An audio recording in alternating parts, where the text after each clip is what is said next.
My name is Claire. My entire existence has revolved around my children ever since my husband passed away unexpectedly. I became their sole support. Acting as both mother and father, I took on every worry alone. I never complained. I never even considered living for myself.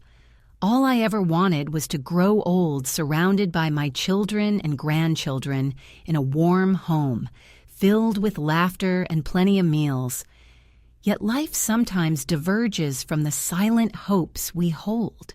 One day, my eldest son, Alexander, suggested we take a trip.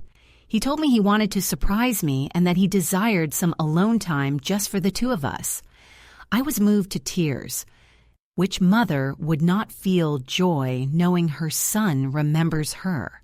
I prepared everything with the excitement of a child about to play for the first time. But that journey turned out to be nothing like the gift I had imagined. Soon enough, I found myself deserted in the middle of a snow-covered pine forest with no one in sight and no way out. My son, the one I loved most and trusted above all, left without looking back. I buried my pain in the bitter cold. I shouted into the eerie silence of nature. Yet I did not perish. I rose, endured, and saved myself not only with my breath, but with all that remained in the heart of a betrayed mother. And you know what? Just when I believed I had lost everything, life opened a new path for me. I am no longer the one who was abandoned, but the one who continues to live, filled with more energy and a heart fuller than ever before. I do not know where you come from or what wounds you carry, but if you are reading this, I want to tell you one thing. We might fail, but we should never allow others to decide where we remain stuck forever. Thank you for being here. You, someone special among the countless people who have heard my life story. My husband passed away young when my oldest son, Alexander, was only 8 years old. The day he left, it was pouring rain. I did not let myself collapse because my 2 children were huddled behind me, their hands cold and trembling. I remember holding both of them, gently caressing them and whispering, "It is okay, Mommy is here." From that day on, I became both father and mother. I did everything to earn money. I washed clothes for others, did house chores, and sewed, just so my children would have food, clothes, and go to school. I cannot recall how many sleepless nights I have endured or how many meals I have missed. I only remember that at the end of each month, I would go without eating to give milk to the little ones. On cold winter nights, I wrapped them well in blankets and stayed awake until dawn because I did not have enough firewood to keep them warm. I have never boasted about my sacrifices nor demanded anything from my children. Alexander is my greatest pride. He was a good student, obedient, and always stood up for his mother. Once he stepped between me and a neighbor who was scolding me. The mother of your children works tirelessly to support them. Do not speak like that. I heard those words and believed it was understandable that as long as I was patient enough, he would never leave me. When Alexander was young, he used to hold my hand and say, "Do not worry, Mom. When you get older, I will build you a big house.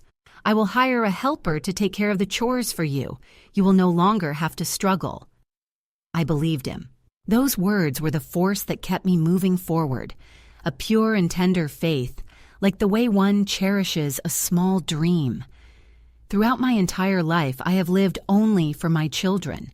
Every ache, every drop of sweat I have shed has been for their sake.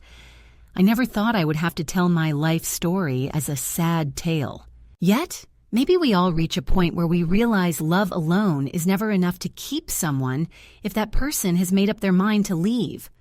I imagined that after my children grew up, my life would become somewhat easier. No more sleepless nights sewing torn clothes, no more days selling vegetables in the rain, no worries about how to buy rice for the next day.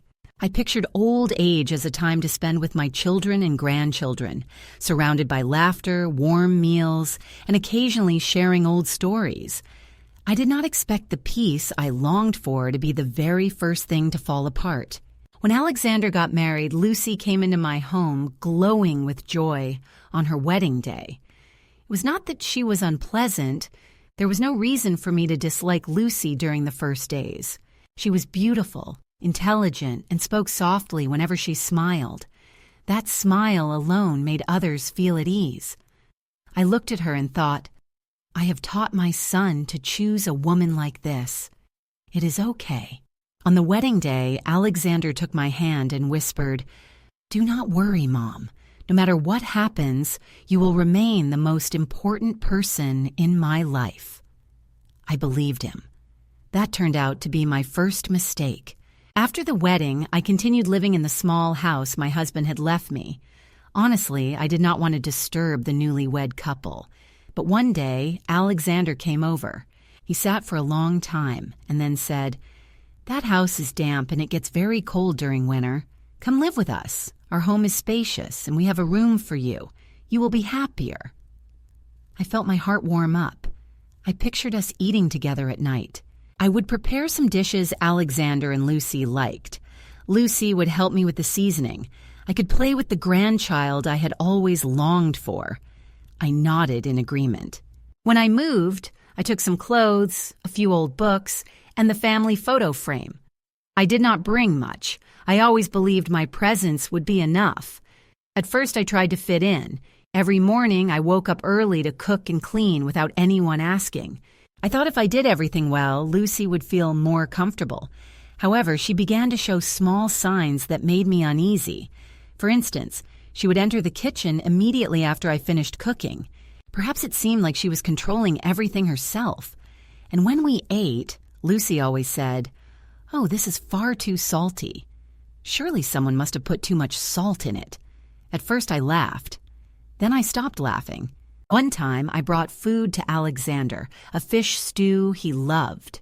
I overheard Lucy talking on the phone with a friend. Imagine living with my mother-in-law. Every day feels like sharing a house with a live camera. I do not even dare to laugh loudly. I was stunned. The dish of fish went cold in my hands. I put it down and threw it away. I thought, well, surely she is just tired. I began to shut myself off. I did not interfere. I did not ask questions, nor did I touch anything of hers. And it was not even necessary. I cleaned in silence. I washed my clothes separately. I ate alone when the two of them went out. Every time I heard the laughter of the young people in the living room, I went up to my room and closed the door. I thought this would make things easier for everyone. But it did not. Things did not stop there. Lucy started to notice every detail. One day she opened the refrigerator, saw the lunchbox I had saved for myself, and laughed, saying, "You really should put your name on it. Do not pretend someone else will make a mistake and get angry." I nodded my head and said, "Yes, I will." I stuck my name on the lunchbox with tape, like a child marking her food while doing so. My hands were trembling. I was unsure whether it was because of the cold or the shame. Alexander has been quiet lately. Every time I try to start a conversation, he just says, "Yes, of course," out of obligation. Sometimes I ask if he remembers the soup from when he was little, and he simply replies, "Now my tastes are different. Don't make me the old dishes anymore." Each time he says that, it feels like I'm becoming a stranger in the heart of my own son. I don't blame Lucy, but I blame myself for thinking that the love between mother and child is something constant and unchangeable. One day I overheard a conversation I was not supposed to hear. Lucy told Alexander in a calm voice, "I don't want to keep living like this forever. I feel like your mother smothers me here. I need a home for my family, a place where no one interferes. I don't feel comfortable, Alexander. What if you keep letting things stay this way? Maybe I will reconsider this marriage." Alexander remained silent for a long time. I was outside, my heart ready to burst. After a while, he said very softly, "I understand." That night, Alexander came into my room and asked, "Do you want to take a trip? I recently read about a pine forest with white snow. It sounds beautiful. You once said you wanted to see snow." "Really?" "I don't want to take you." I looked up at him. It was the first time in many months that he invited me somewhere. I felt so happy I almost started to cry. I nodded and said, "I have never truly seen snow with you by my side. Are you sure it is not cold?" I packed my belongings into a bag, holding onto a small spark of hope in my heart. I asked myself, who knows? Maybe this is a chance for my son and me to grow closer. I did not realize that at that very moment I was entering the conclusion of everything I had believed in.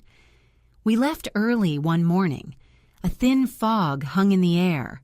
The wind was gentle, yet the chill bit through the skin. Alexander was driving. I sat silently in the passenger seat throughout the journey. He did not speak much. Only occasionally did he glance back to smile at me before focusing again on the steering wheel. I did not ask questions either. My heart was like an old patch shirt so mended that the original fabric was no longer recognizable. The car turned onto a forest path after nearly 2 hours of driving along the road. From there, it was nothing but pine trees and snow. The rows of trees stood still, each branch coated in white snow like a cold ash blanket. I had never witnessed such a haunting scene, not merely because of the cold, but due to the overwhelming silence, the emptiness, and how much it resembled the feeling growing inside me. Alexander stopped the car in a clearing between 2 snowy hillsides. There were no houses or vehicles nearby. Feeling a bit puzzled, I turned to him and asked, "Have we arrived yet?" He nodded and then stepped out to open my door, saying, "Get out. I want you to appreciate this place. It is truly beautiful." I stepped onto the icy snow, my feet sinking just a little as I heard the crackling beneath the frozen layer. The cold air made me feel slightly dizzy, yet I tried to smile regardless. I looked around and saw a long row of pine trees casting their shadows over the snow. A gentle breeze blew, causing some branches to sway and releasing solitary snowflakes. I whispered softly, "It is so beautiful, but why is it so empty? We are not going into the tourist area." There was no answer. I turned around. The car was already facing the other way, and at that moment I saw Alexander, the son I had loved all my life, sitting behind the wheel with an evasive gaze. I called out, "Alexander." I thought he was only turning the car, but then he pressed the gas. The vehicle moved slowly along the old path, kicking up a cloud of snow. Without thinking, I ran after him. My feet slipped on the snow. It was cold. It hurt. I was trembling. "Alexander, what are you doing? Stop it!" I shouted, my voice hoarse from the cold and fear. The car did not stop. It grew more distant until it vanished behind the trees, leaving me standing alone in the middle of the snowy forest. I remained frozen for a long time. I could no longer hear the wind or feel anything under my feet. Only a vast emptiness remained inside my chest. I shivered not from the cold, but because I could not believe it. Alexander had left me there, a place with no return, no signal. The phone booth stood isolated with no one nearby. Only the approaching shadow of death surrounded me. I sank down, snow reaching up to my knees. Breathing was a struggle. Then I began to weep. I cannot say how long I cried. Resting my head on my knees, I let the snow slowly cover my shoulders, my hair, even the hope that had sustained me all my life. I believed I would die right there. No one would know. No one would search for me. No one would remember. As the sun dipped in the west, I started to sense the numbness turning into pain. I could barely feel the tips of my fingers. I had to rise. I refused to die, at least not like this. I started dragging my feet, aiming anywhere just to keep moving. Pines lined up relentlessly. The deeper I went, the thicker the snow and harsher the wind became. I staggered like a lost soul. Sometimes I fell face down into the thick blanket of snow. I felt the urge to lie down and give in. But then the image came rushing back, the face of Alexander as a child. The first time he learned to walk, holding onto my legs, smiling so brightly. I got up unsteadily. My hands were so cold I could not even sense the snow melting on my skin. I spotted a rotten log and sat down to catch my breath. My trembling hands searched the pocket of my coat, hoping to find something. Only a scrap of tissue paper and a small packet of sugar remained, something I always carry in my bag to prevent hypoglycemia. I opened the sugar packet and let its sweetness dissolve on my tongue. The sugary taste vanished quickly, yet it was not enough to keep the cold at bay. Darkness crept in. I knew that without shelter, I would not survive this night. I kept moving forward. Each step demanded immense effort. I did not know where I was heading. I simply walked. I walked to stay alive. I walked to avoid dying, abandoned and forgotten. Time lost meaning as I walked. The sun had dipped below the horizon. Everything turned a chilly blue-gray shade. Just as I felt I might collapse, I spotted a flickering light far away. Perhaps a tent, a ranger's cabin, or maybe just a mirage. I dragged myself toward it. It was a small makeshift hut made of wood and tattered tarps, empty inside, but with a rusty iron stove and a few damp logs in one corner. Trembling uncontrollably, I tried to start a fire. My hands rubbed together relentlessly. I had no survival skills, but one thing was clear. I had to live. The flame burned weakly. I sat close, slipping off my shoes. My feet were numb and nearly purple. I wrapped my arms around myself, clutching my chest. Then, in that quiet moment, I whispered, "Have you truly abandoned me?" I no longer cried.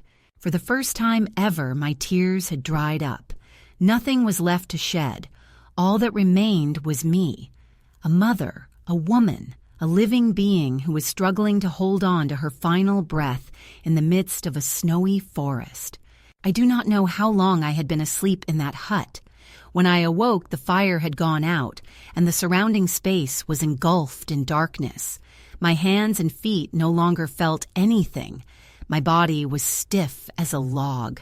My mind was clouded with confusion. Outside, the wind kept howling, striking the fabric of the roof and making the pieces rub against each other, producing chilling creaks. I tried to move. A faint groan escaped my lips. My chest hurt. My throat was as dry as parchment. Yet I was still breathing. That meant I still had a chance. I dragged myself to the door and gently lifted a flap of fabric to get some air. Dawn was breaking. A soft light covered the snow with a sorrowful silver layer. I saw an old tire track, blurred and cold like a wound in my heart. For some reason, I no longer felt fear. I only felt empty. A few hours later, I heard the sound of an engine. At first, I thought it was a hallucination, but the noise grew clearer. The steady hum of a car engine approaching. I jumped up, startled. I stumbled out of the hut. The snow came up to my ankles. I raised my hand, waving it clumsily, shouting in a hoarse voice, "Help! Is anyone there? I am here." The engine noise stopped. I saw an old van slowly coming through the forest. The door suddenly swung open and a middle-aged man rushed toward me. Behind him stood a small woman wearing a red scarf. I collapsed before I could say a word. When I woke up again, I found myself lying on a wooden bed. A warm, golden light flowed through a small window, and I heard the crackling of firewood somewhere nearby. The place felt strange yet familiar, like a blend of dreams and reality. I turned around and saw the woman placing a warm cloth on my forehead. She smiled gently and said, "You are awake now. Thank God." I tried to move and sit up, but I lacked strength. My entire body ached, and I felt a tingling sensation as if needles were pricking me. The woman continued, "You had severe hypothermia. We found you near the old guard cabin. If we had arrived any later..." I wanted to ask why they were there, but my throat barely managed a weak whistle. At that moment, the man came in carrying a cup of hot water, handing it to me. "I am Ernest. This is my wife, Anna. We live 10 kilometers from here. We inspect the old forest road every month because we used to work as park rangers. It is a good thing it was our turn today. Otherwise, I took a sip of the water. My eyes blurred not from pain, but because it was the first time in many years someone called me ma'am without hesitation or discomfort. I wept softly. Only 2 tears ran down my wrinkled cheeks, silent as my own existence. I stayed at their home for 10 days. A small wooden cabin, simple yet unexpectedly inviting. Anna prepared meals, caring for me with every spoonful of soup. Ernest brewed tea, chatting each afternoon like 2 old companions sharing tales from the past. No one asked why I was in the snowy forest. No one questioned where I came from or what had happened. They were just close enough for me to feel I was not alone, far enough to grant me moments of quiet without feeling overwhelmed. Gradually, I began to heal. The crack in my heart also started to mend, although deep down the pain still lingered. One night, while sitting silently by the fire, Anna approached and handed me a notebook and a pen. I heard her speak softly, as if in a dream.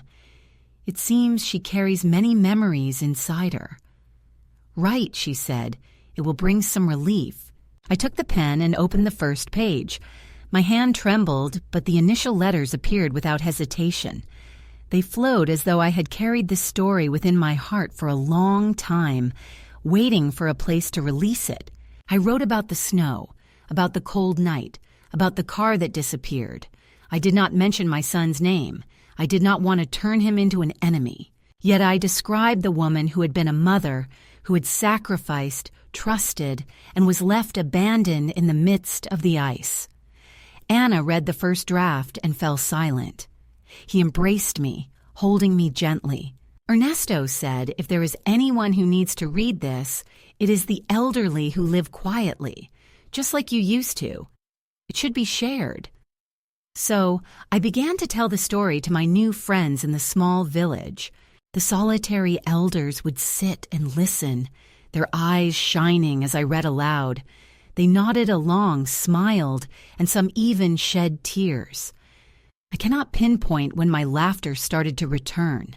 It was neither loud nor booming, but it was genuine, like a tiny snowflake melting in my hand, delicate, yet authentic. I still remember that snowy night clearly. I will never forget the look on my son's face as he turned the car away and left. But I no longer live with bitterness. I was the one who was abandoned. Now I am the one who remains. I choose to stay with those who truly listen. I choose to live with kindness without expecting anything in return. I do not need anyone to repay me. I do not need anyone to apologize. What I need is myself. And I have found myself among the ashes of a life I once thought was no longer worth living. After writing the first lines in the notebook given to me by Anna, I could not stop. Every morning I would wake up even before the rooster crowed. I prepared a small teapot and sat down at the corner of the wooden table by the window. The soft morning light covered the blank page. My hand no longer trembled as it held the pen like it did on the first day. I wrote fragments of memories that seemed to have rotted away over time, but when the words were spoken aloud once again, they came across clear and warm in an unusual way. I wrote about my youth, the nights I stayed awake late, sewing clothes for my children. I described the afternoons when I returned home after the market, walking and rehearsing lessons with my youngest son. I wrote about the first time Alexander stepped onto the stage to receive an award and looked for my eyes in the crowd. I captured the moments when my 3 children sat together, sharing pieces of stewed fish. I no longer wrote with bitterness, only about what had been, what was beautiful, what was genuine. Claire read those pages every evening. Often she would close the notebook, place her hand on her chest, and sigh deeply. It seemed as if she was reliving an entire lifetime through each word. One day she suggested I try reading to others. In our village, there is a center for the elderly where those who live alone gather every weekend to play crossword puzzles, sing boleros, or just sit and listen to the radio. Claire said, "Go there and read. They will understand you." At first, I hesitated, but then on a Saturday afternoon, I brought the notebook, which was already more than halfway filled, and took a seat in the corner of the small room at the center. About 15 seniors were present, some with canes, others in wheelchairs, some wearing thick glasses. They fell silent as I opened the notebook. No one asked me to tell anything. At the beginning, nobody averted their gaze when I started. I read as if speaking to my younger self from many years ago. My voice was slow, gentle, sometimes breaking, yet no one laughed. No one hurried me. There was only a quiet empathy. Tearful eyes, a slight nod of agreement. Someone whispered after the first reading. I believed I was the only one who had been left behind. Following that, I returned every week. I did not only share sad tales, I also wrote about small and beautiful moments, like the scent of freshly baked cake filling the house on Sunday mornings, the sound of my son's footsteps on a cold night rushing to hug me because he had a nightmare, or the first time I saw snow and it stopped being a dream and became a bitter and revealing reality. One morning, the center's director, a quiet yet sensitive man, approached me with a suggestion. "Mrs. Claire, I believe you should organize a session to share officially, not just here. There are more elderly people in the region than you think, living in silence and longing to be heard. You do not only write well, you are healing." I was silent for a long time. Then I nodded slowly. I, the woman who once thought old age meant confining myself to the kitchen, was now stepping onto a small stage with a microphone trembling slightly in my hand, facing strange but familiar faces. I told stories. They listened. After every session like that, I received short letters, some handwritten lines, some signed, just like an elderly woman of 75 years who has been rejected by her daughter. Others were writing. She did not say it was for me. Thank you. For the very first time in my life, I felt I had a voice, not to seek pity, but to reach people who had thought it was no longer worthwhile to listen to me. One day, Anna looked at me with bright and deep eyes. Claire. She does not know how many people she is igniting a flame in. She has a very rare gift. She reminds people that they once had a warm heart. I did not know what to say. I simply smiled. A genuine smile, not forced, not shy. I have lived more than half of my life only to be a mother. Now I am learning to be Claire, a woman who knows how to love herself, who can walk through winter without trembling, who knows how to rise from falls that seemed impossible to overcome. I no longer write to release my sadness. I write to keep the beautiful things. I tell stories to create connection. I live not so that my son will remember me, but so I do not forget who I am. That afternoon, the sky was gray. The wind whispered through the wooden roof of Anna and Ernesto's small house. I was sitting folding the pages of the draft to prepare for next week's reading, when I heard a car stop outside. Silence, but sudden like a foot halting after running too long. I did not look up. I only frowned slightly. Ernesto entered the kitchen. He looked into my eyes for a moment and then said softly, "Claire, someone is asking for you outside." A man. It seems he has traveled a great distance to get here. I left the papers. I stood up. I knew it, without glancing, without hearing the name. I knew who he was. I went out. The wooden door opened just a little. The man stood with his back to me, holding his old hat tightly, his shoulders trembling slightly. He turned when he heard my footsteps. His gaunt face, sunken eyes, and that familiar gaze I thought I had locked away a long time ago. It was Alexander. Without a phone call, without warning, he came as if he were still the son running home to find his mother every time it rained. but this time it was not raining. Only I was there, like an old solitary tree that had endured the storm season. He froze for a long while. Then softly he said, "Mom," just one word, but I heard it like the wind cutting through my chest. "Mom, I have been to many places looking for you. I have not called because I know you might not want to hear from me." I said nothing. I just remained silent like a mist-covered lake. There were no more tears, no longer drowning, just a terrifying calm. Alexander took a few steps toward me. His eyes began to redden. "Mom, forgive me. I know I do not deserve it. But Mom, I cannot keep living if I do not bow before you." At once I looked at him, a grown man crying like a child, but I did not run to embrace him. I did not stroke his hair. I did not say a word. Nothing is wrong. Mom is here. She had died in the snow, and that was what stopped me from being as soft as before. "Since you have come, enter the house," I said. My voice was deep, not cold, yet it was no longer warm. Still, I do not promise to say the words you want to hear. We sat in the small kitchen. The window was slightly open. A gentle breeze swept in through the thin curtains. Ernesto and Ana left quietly, leaving Elias, my mother and son, facing each other. After a winter longer than any season before, Alexander held the hot teacup tightly in his hand. The rising steam blurred his eyes. "I cannot live with the silence, Mom." Since that day, I only see the image of Mom standing in the snow. Each night I dream that Mom calls my name, then vanishes. I did not look at him. I only listened.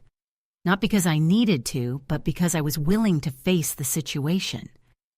"Lucy has left me," he continued softly as a confession. "I lost my job, my family. But what hurts me most is not that loss, but the feeling that I have thrown away the one who loved me unconditionally." I sighed, not with bitterness nor resentment, only a weariness, long unspoken. "Alexander," I called him by his name for the first time in many years. "Do you know how I have lived since that day?"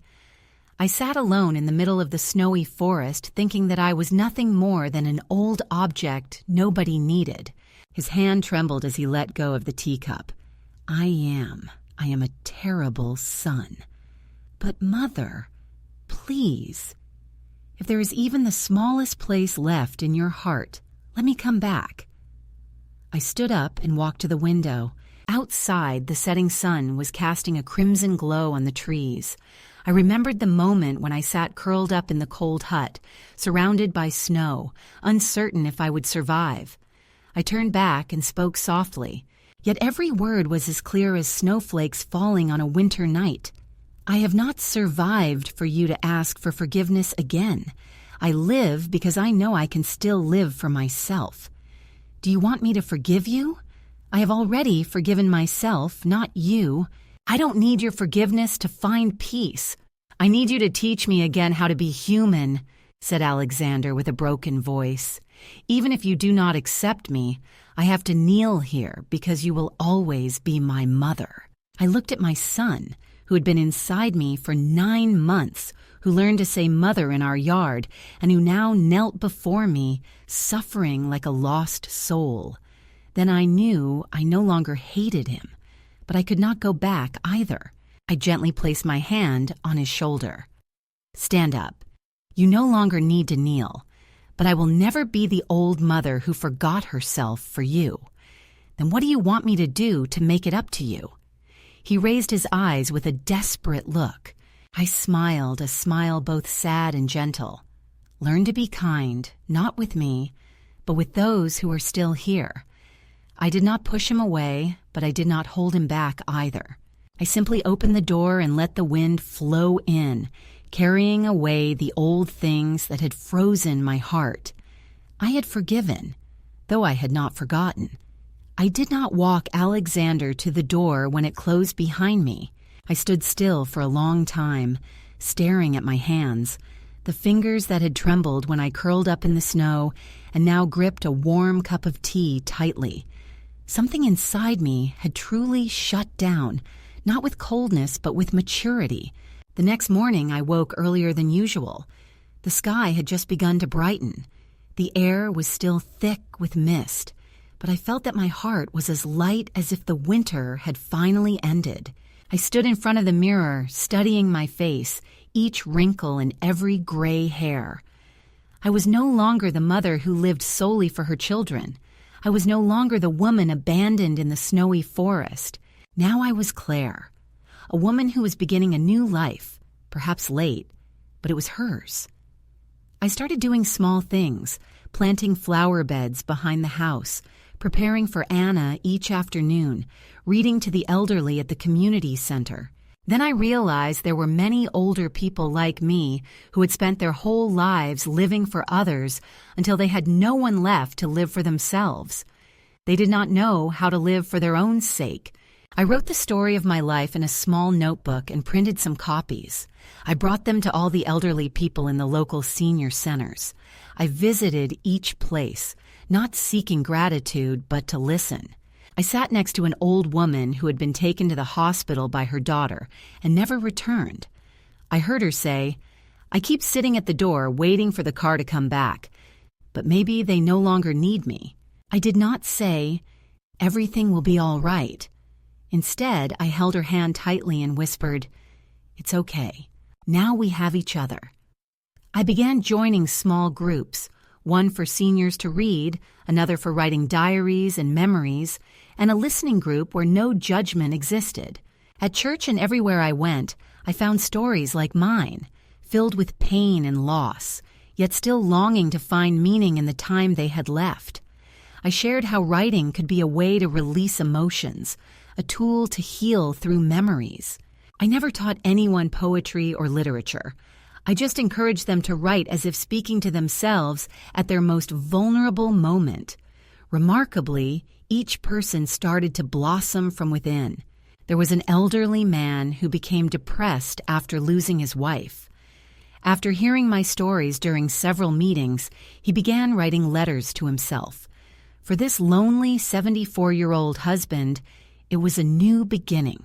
There was also an old woman who once thought about ending her life, but now smiled as she recalled her writings and said, "I still matter." One day, a young volunteer at the center hugged me tightly after sharing a story. She said, "Mrs. Claire, I hope to have the peace you have now when I reach your age." I smiled, embraced her, and replied, "You don't need to wait until you're older, my dear. Peace is something you can choose right now." I no longer lived with the hope that Alexander would return, yet I did not hold any hatred towards him either. I understood that people can make serious mistakes, but they also deserve the chance to find their own redemption, as long as they do not harm others.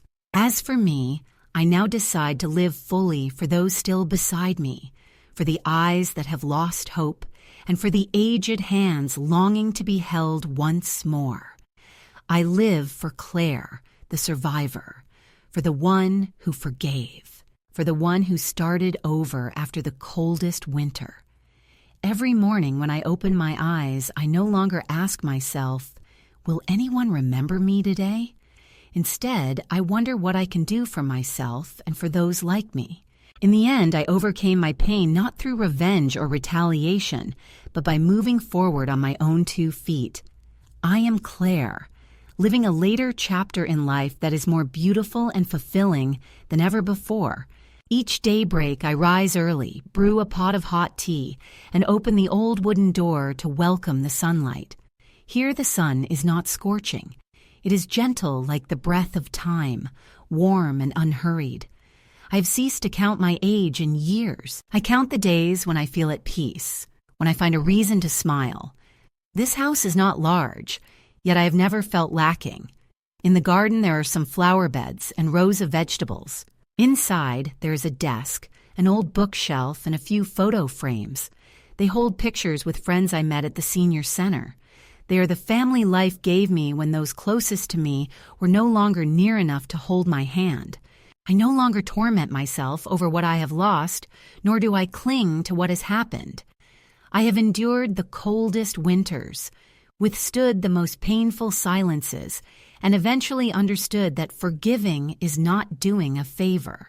Forgiveness is a way to free oneself from the chains of the past.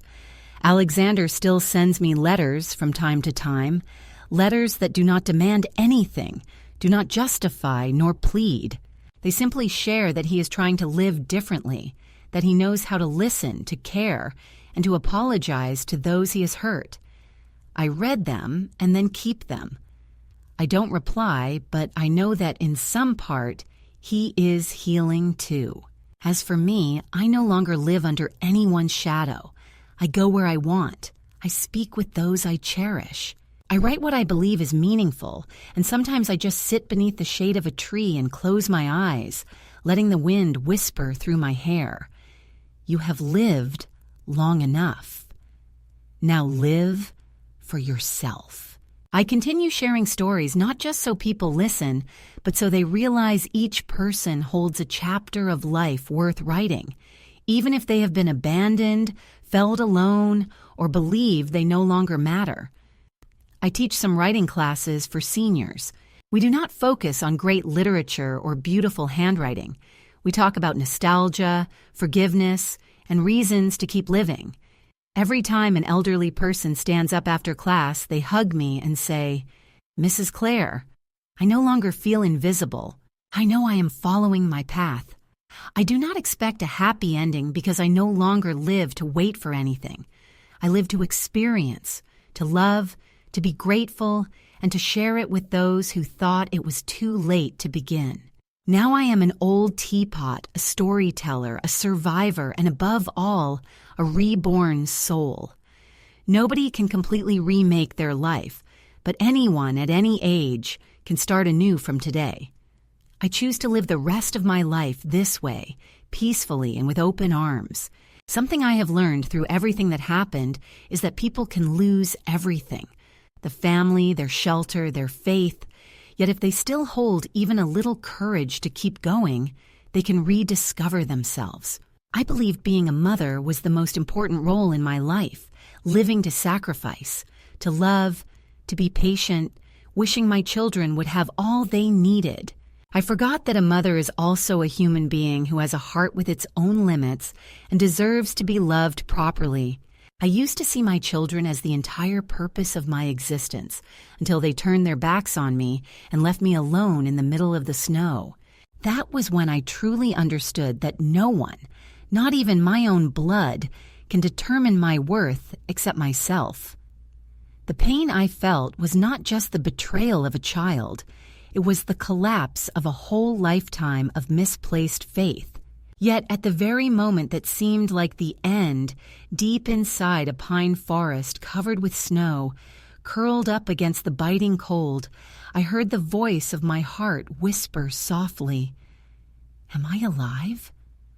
Not to wait for someone to come back, but to realize that the old wrinkled woman who had been abandoned could still start anew. I learned how to write and count, and I opened my heart.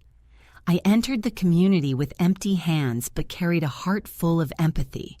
That, in turn, enriched the remaining part of my life. I no longer live to please others. I live to be my own friend, to help people like me find light in the darkest parts of their lives. I have forgiven. However, forgiveness does not mean acceptance or forgetting.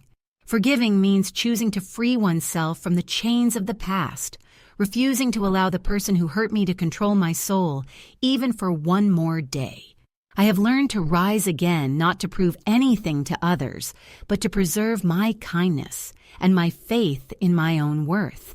For those reading this, if you have ever believed it is too late to start over, that you have nothing in your hands, that nobody stands by your side, that you lack value, please remember me.